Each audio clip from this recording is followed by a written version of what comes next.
deben saber que tenemos una lista muy especial de personas a quien queremos. Creo que mi esposa se llevó la lista. Acá está. Tenemos una lista muy especial de personas, todas son especiales, pero se nos dieron algunos nombres por los cuales queremos orar de manera muy especial. Estamos orando por María Dorán. ¿Puedo ver a María?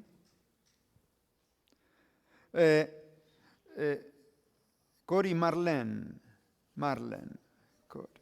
Señor le bendiga. Están dando así. Reinaldo Rivera. Reinaldo. Estamos orando de una manera muy especial por estas personas. Juan Carlos y su esposa Lucrecia. Señor les bendiga. Crescencio, esposo de Ana. Franklin Pérez y Ariselma. ¿Dónde están? Ya están. Queremos darles la seguridad de que estamos orando por ustedes. Varias veces al día, en realidad. Les pedí que levanten su mano porque queremos identificar los nombres con sus rostros para orar de una manera mejor. En la lectura bíblica escuchamos, abran su Biblia nuevamente en Hebreos, pero ahora en el capítulo 2, escuchamos un versículo que dice que Jesús fue tentado en todo, según nuestra semejanza, pero sin pecado. En Hebreos capítulo 2 ahora leemos en los versículos 17 y 18. Porque Jesús debía en todo ser semejante a sus hermanos, para venir a ser misericordioso y fiel sumo sacerdote en lo que a Dios se refiere, para expiar los pecados del pueblo. Pues en cuanto él mismo padeció siendo tentado, es poderoso para socorrer a los que son tentados. Y aquí estamos nosotros. Jesús fue tentado en todo según nuestra semejanza. ¿Es cierto eso?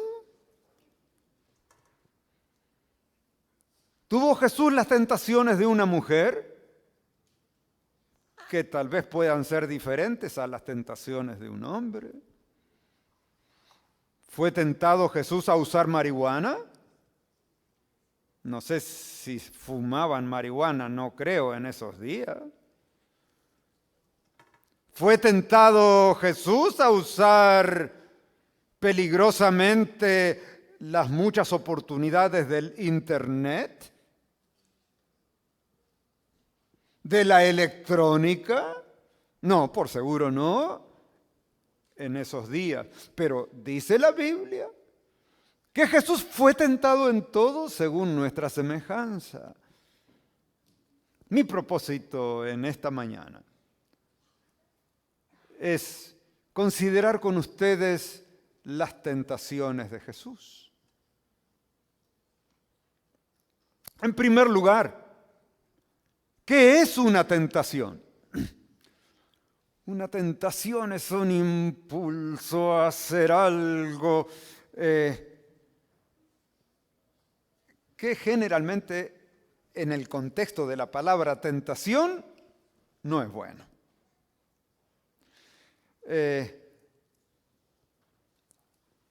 En las tentaciones que tuvo Jesús encontramos muchas lecciones, encontramos las sutilezas que usa Satanás para llegar al corazón de una persona. Y en realidad descubrimos que todas las tentaciones tienen el propósito de llevar a la duda de Dios, a la separación de Dios, a actuar independientemente de Dios, porque ahí está la raíz del pecado. Abran su Biblia ahora y manténganla abierta en Mateo capítulo 3. Mateo capítulo 3 nos ofrece el contexto de las tentaciones que tuvo Jesús. Mateo capítulo 3, versículos 13 en adelante, leemos que Jesús vino a Galilea, a Juan el Bautista, donde él estaba bautizando en el río Jordán, y pidió ser bautizado. Así debemos hacerlo nosotros también. Debemos pedir ser bautizados. Nadie nos obliga, nadie nos presiona. Juan decía, no, yo necesito que tú me bautices a mí. ¿Cómo es que tú me pides que yo te bautice? Pero Jesús le respondió, no, deja ahora porque así conviene que cumplamos toda justicia. Jesús nos vino a dejar ejemplo para enseñarnos cuál es el bautismo verdadero, cómo se hace el bautismo. Y si Jesús, que no tenía pecado, fue bautizado, ¿cuánto más nosotros? Versículo 16. Después que Jesús fue bautizado, subió luego del agua y los cielos fueron abiertos y el Espíritu Santo descendió en forma de paloma y vino sobre él. Y hubo una voz de los cielos que decía, este es mi Hijo amado en quien tengo complacencia.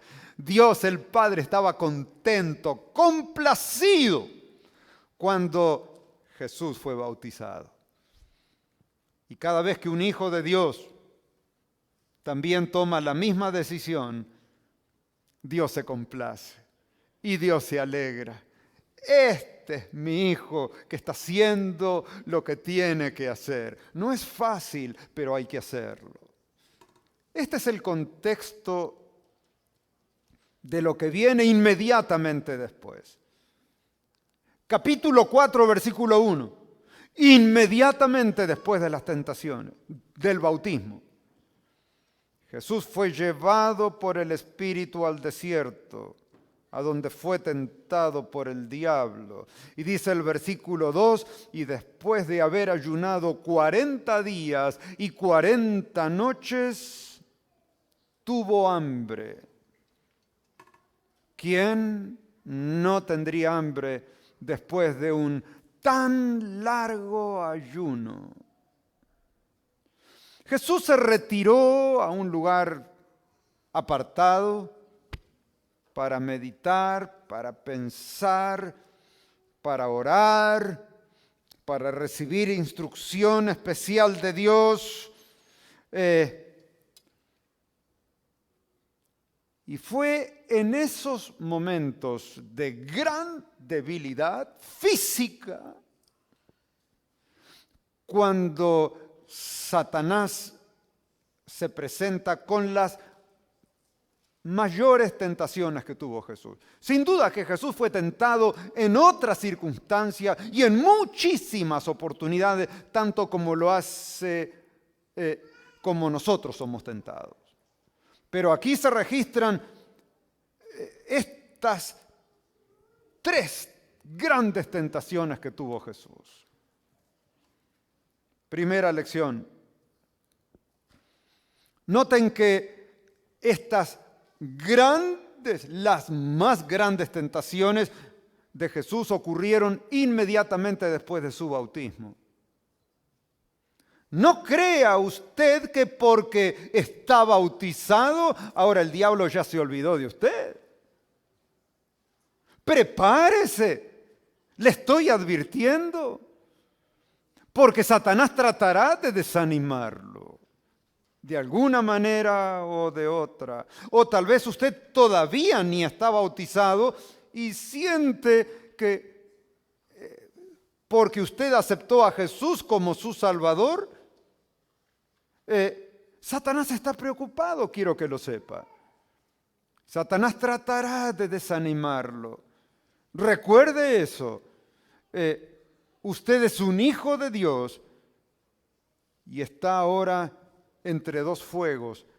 El Padre que lo invita y Satanás que también lo invita. Es usted ahora quien va a tomar las decisiones de mantenerse en el camino correcto. Otro asunto que a mí me hace pensar. Satanás vino a Jesús en un momento de gran debilidad, porque él estaba débil. Yo no he ayunado por tanto tiempo, por ser honesto. A veces he participado en ayunos con la iglesia,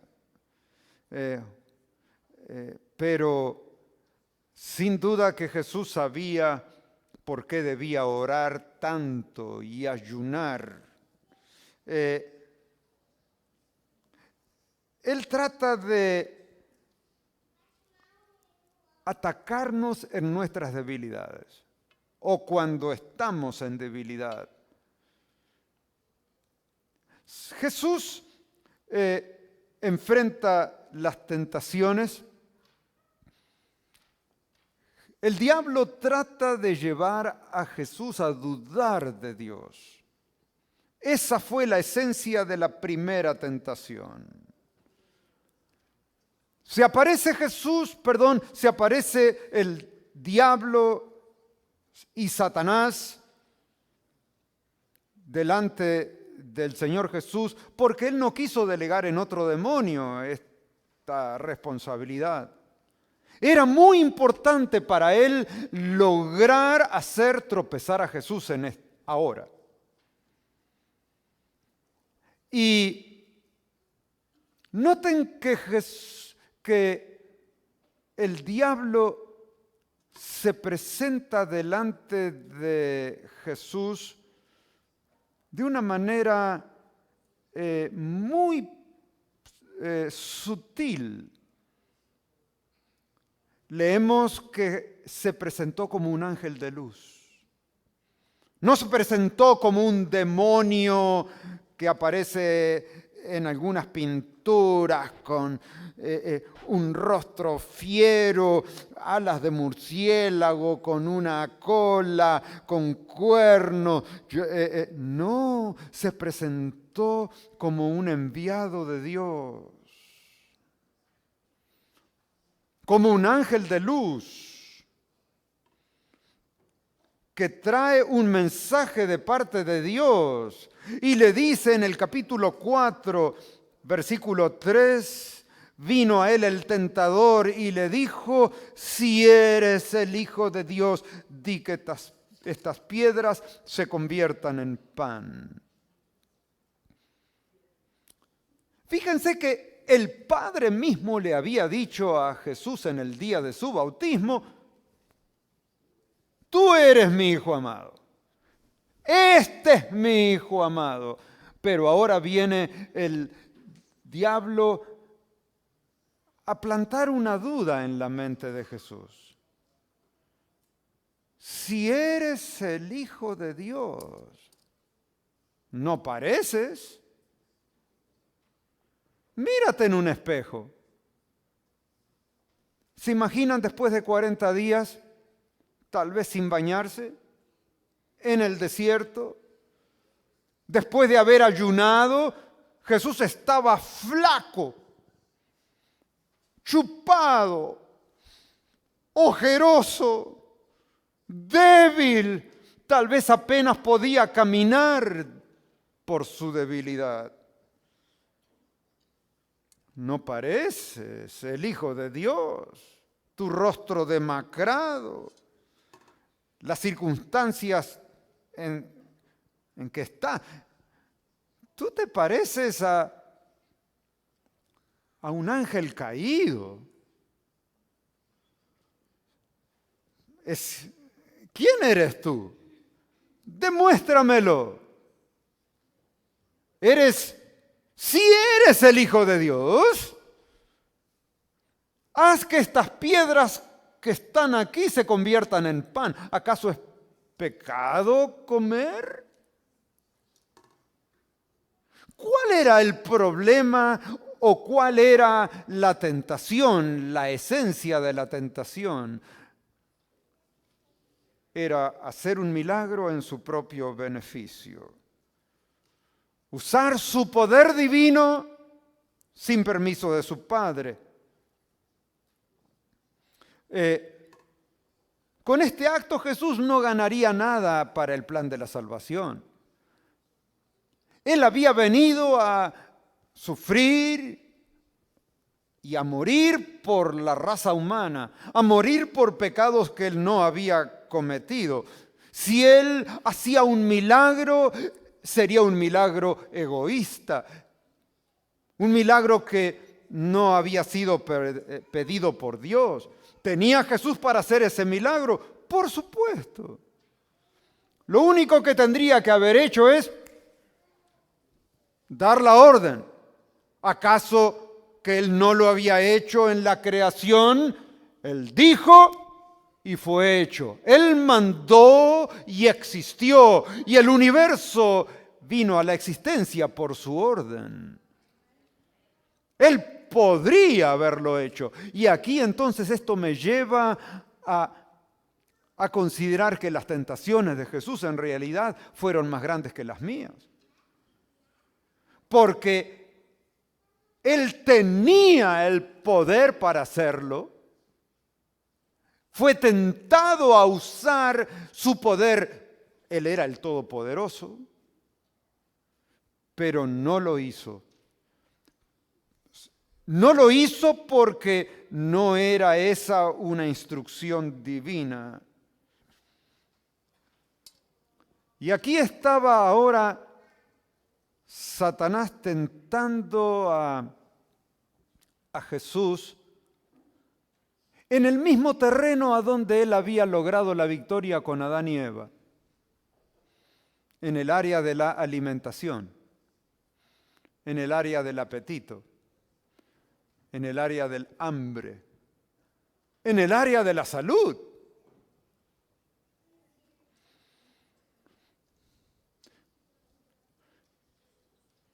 ¿Qué hace Jesús? Bueno,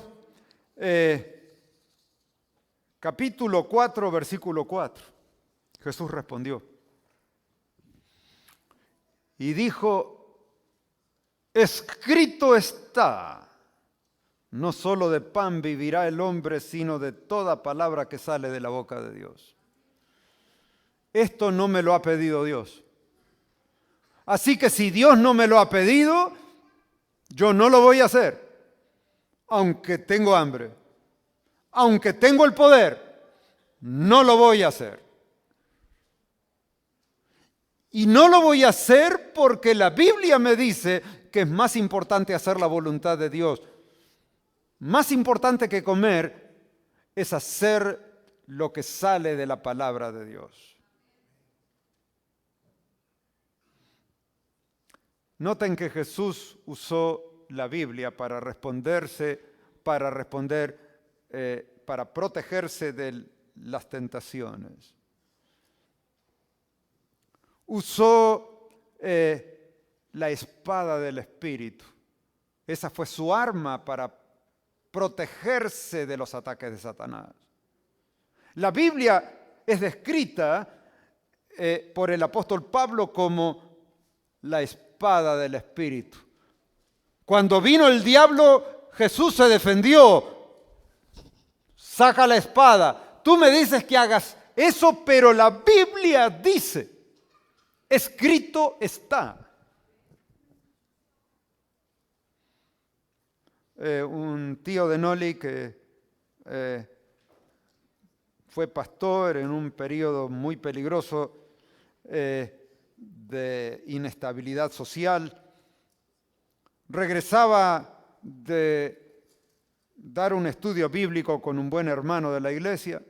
Habían ido los dos a otra parte de la ciudad y cuando regresaban encuentran un grupo de soldados en un retén de la policía.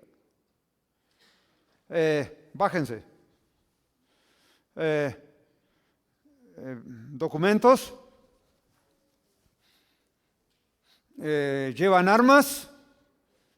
Era en un momento de gran peligro, había revolución en el país y los militares, la policía estaban nerviosos.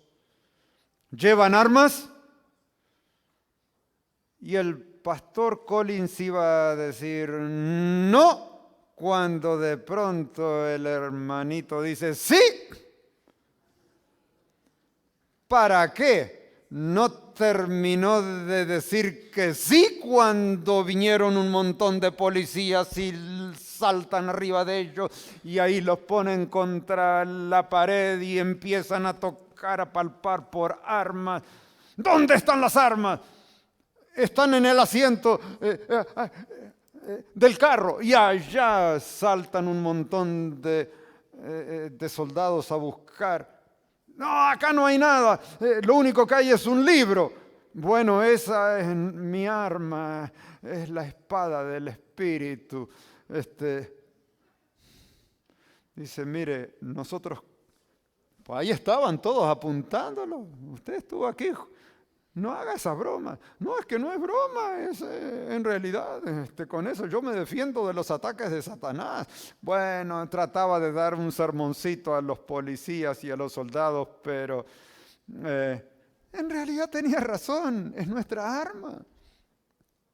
No haga usted lo mismo en circunstancias similares, por favor. No juegue con un soldado nervioso que no le va a entender. Pero en realidad, la Biblia nos dice en el Salmo 119, versículo 11, en mi corazón he guardado tus dichos para no pecar contra ti. Jesús había memorizado los versículos de la Biblia. No siempre es posible tener una Biblia al lado en el asiento del carro o en el bolsillo, pero nosotros podemos tener la palabra de Dios guardada aquí en nuestra memoria y en nuestro corazón, y en el momento oportuno esos textos van a regresar a la superficie, y así fue que Jesús se defendió de Satanás. Segunda tentación, versículo 5. Entonces el diablo le llevó a la santa ciudad y lo puso sobre el techo del templo. Y le dijo, si eres hijo de Dios, échate abajo, salta al vacío. Porque escrito está. Y ahora miren qué cosa, el diablo mismo ahora empieza, sí que tú confías en la Biblia, ¿eh? Pues, yo también. Porque la Biblia dice, y ahora le cita el Salmo 91. ¿Acaso que la Biblia no dice, a sus ángeles mandará cerca de ti, y en sus manos te sostendrán para que no tropiece tu pie en piedra? Ahora aquí aparece el diablo citando la Biblia, porque esa es una artimaña muy común del diablo. Mezclar la verdad con el error. Porque el diablo no se aparece como un monstruo con cuernos y cola. No. El diablo aparece con formas atractivas, apela a los sentidos, usa la vista, usa los oídos, sonidos agradables, formas agradables, olores agradables, sensaciones agradables, y aún utiliza cosas buenas y válidas como la Biblia para mezclar y torcer y confundir para llevar a una persona a la destrucción.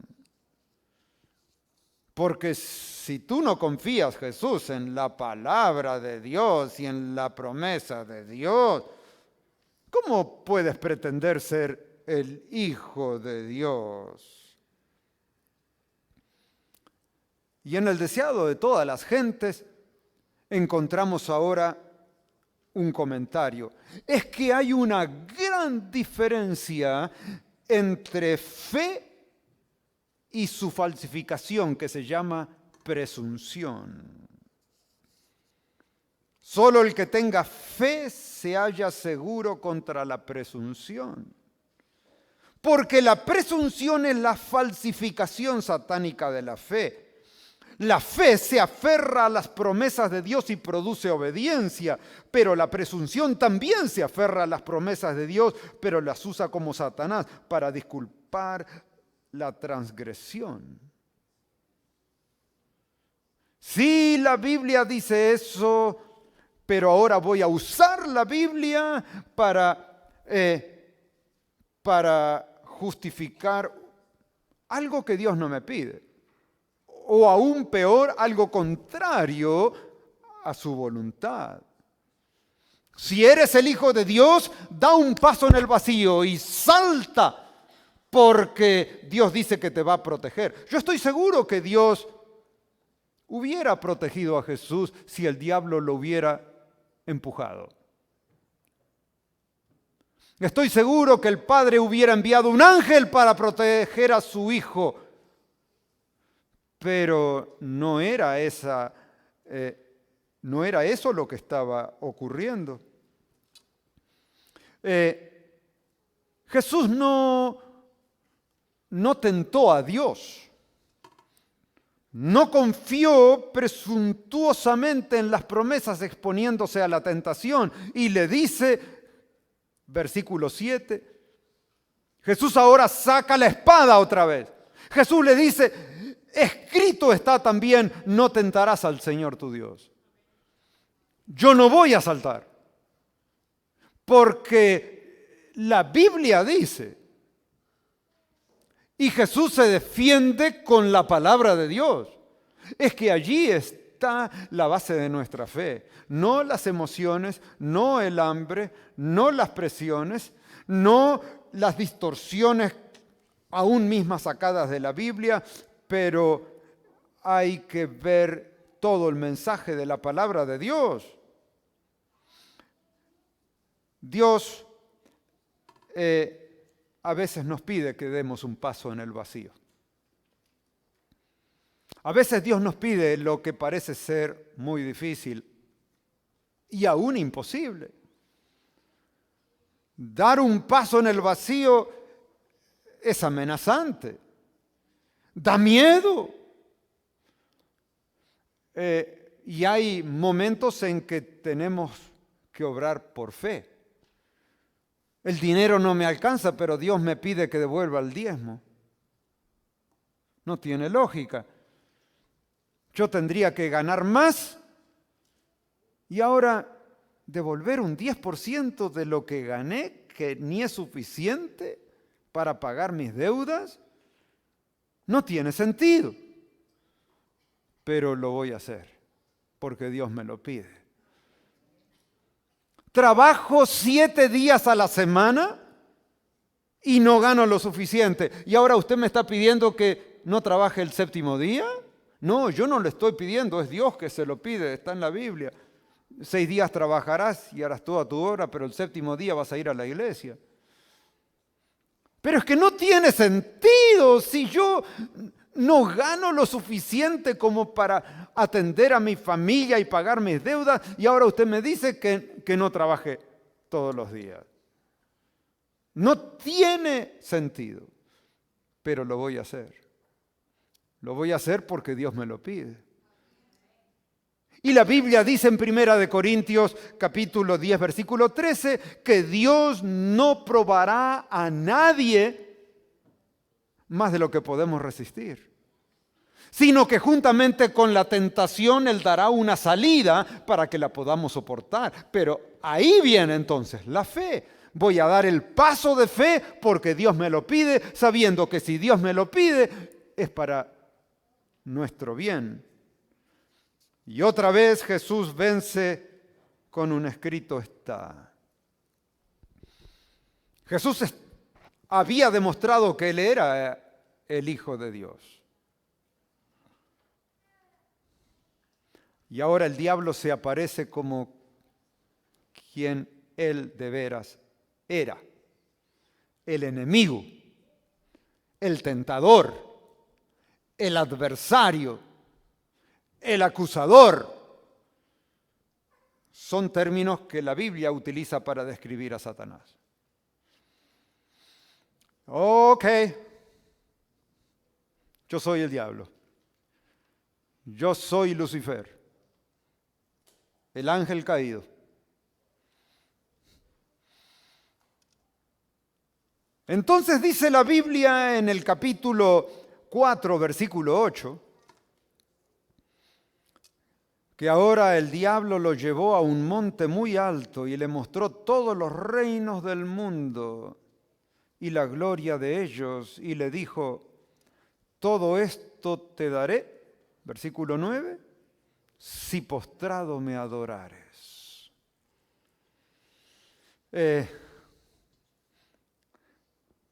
Jesús había estado en el desierto, tal vez en alguna cueva, sufriendo hambre, tal vez tomando un poquito de agua, en la oscuridad. Ahora ve desde arriba de ese monte muy alto, ve un paisaje glorioso.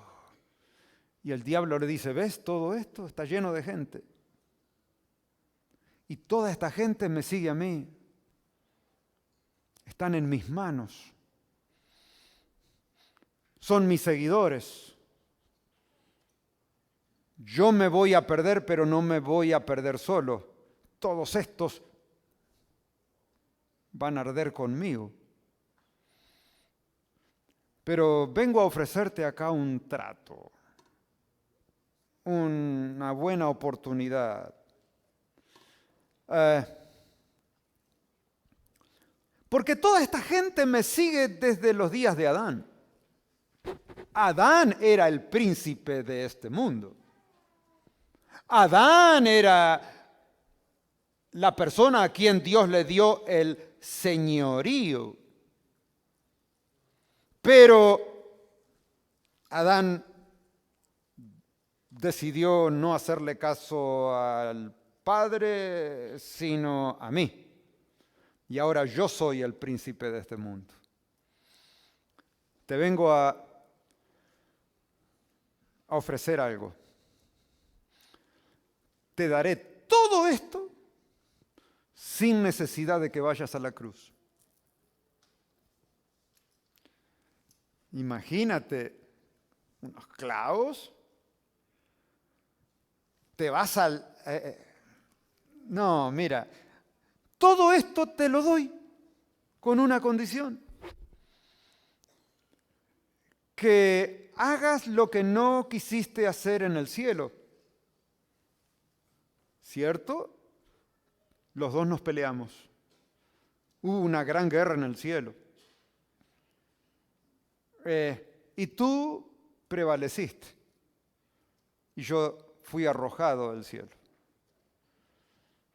Solo porque yo sentí que tenía mejores ideas que las ideas de Dios.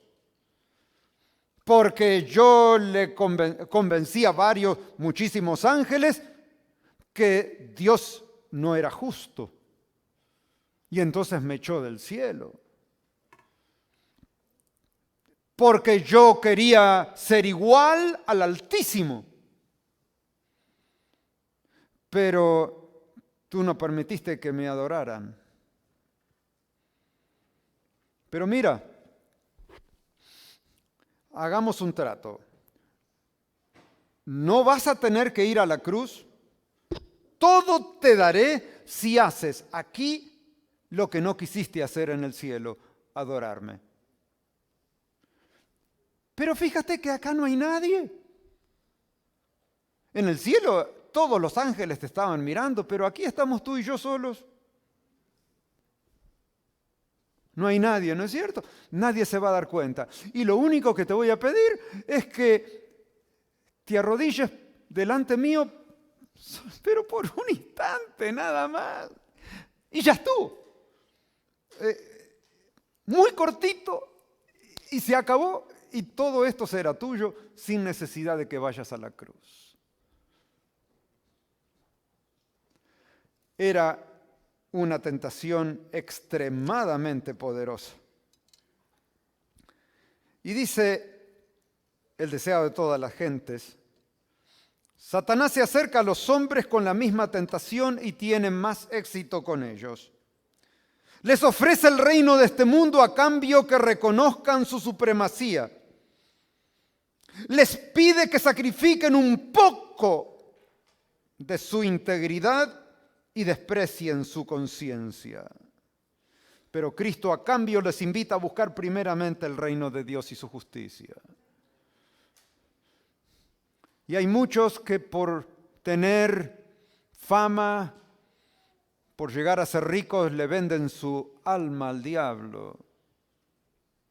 Hay otros que no van a ser ricos, pero le ofrecen un mejor trabajo aquí en Chattanooga. Pero tienes que trabajar el sábado. Tienes que sacrificar un poquito y vas a ganar unos dólares más, unos pocos dólares más.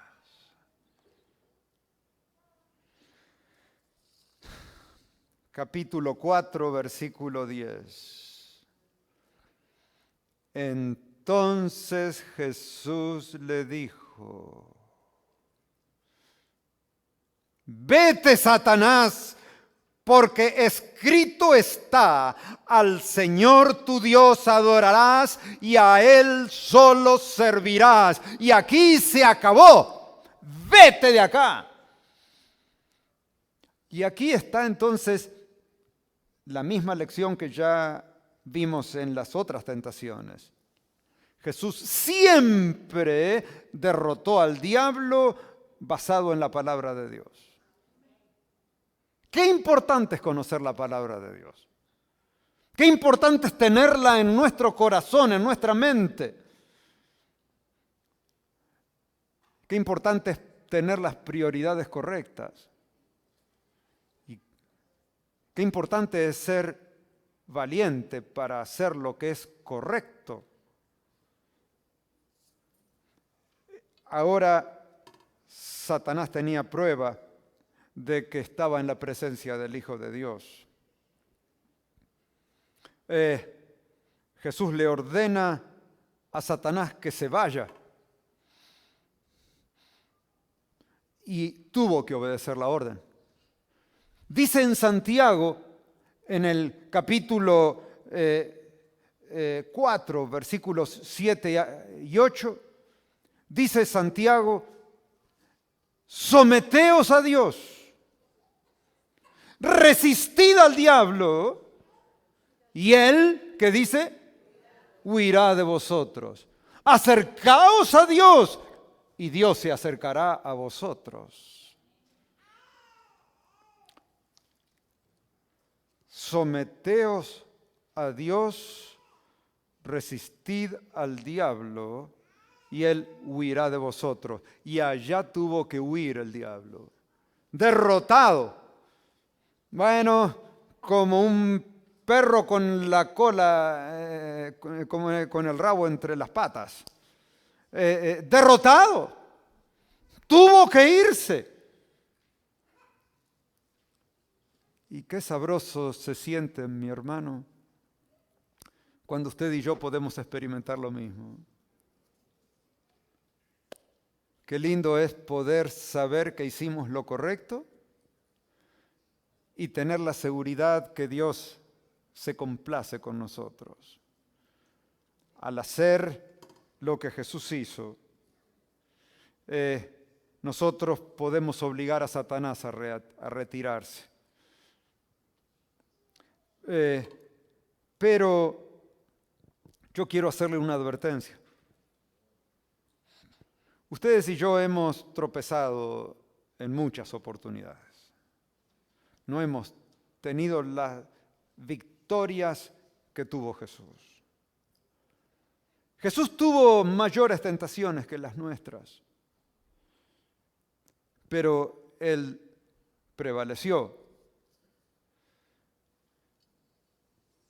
Pero el diablo ya sabe cuáles son nuestras debilidades. Y el diablo va a intentar otra vez hacernos tropezar en las mismas tentaciones. Comenzó con la tentación del apetito porque él sabe por dónde nos aprieta el cinto o por dónde nos aprieta el zapato. Él conoce nuestras debilidades. Es una debilidad de la raza humana. Si Adán cayó ahí, este otro también puede caer en lo mismo. Y si ya caíste una vez hace 3 años en esta tentación, te la voy a presentar igualita otra vez y aún más atractiva que la vez anterior. Porque ya sé cuál es tu talón de Aquiles, ya sé cuál es tu debilidad. Prepárese, no se descuide. El diablo anda alrededor nuestro buscando a quien devorar y buscando la oportunidad para hacerlo. Y lo va a hacer. Pero en el capítulo 4 la historia entonces termina diciendo, el diablo entonces lo dejó y aquí que vinieron ángeles a donde estaba Jesús y le servía. Jesús cayó exhausto, emocionalmente agotado. Y vinieron los ángeles, dice en otro lugar, y le trajeron alimentos, trayendo mensajes del Padre. Y reanimándose Jesús entonces ahora se prepara para iniciar su ministerio.